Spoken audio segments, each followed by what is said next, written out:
Hello guys, in today's video I'm gonna show you how to fix Hogwarts Legacy stuttering. Easy and quick. If you want to fix it, all you have to do is just click here and then type background apps. Once you're here, just disable all the applications here just by turning off the first option. Now close it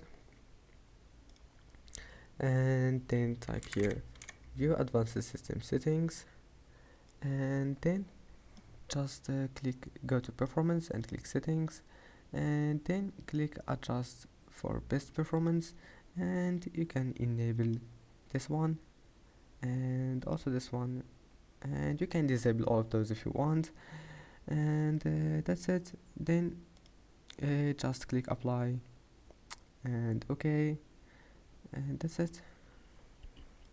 After that, just restart your PC and your problem must be fixed. Don't forget to like and subscribe, and see you in the next video.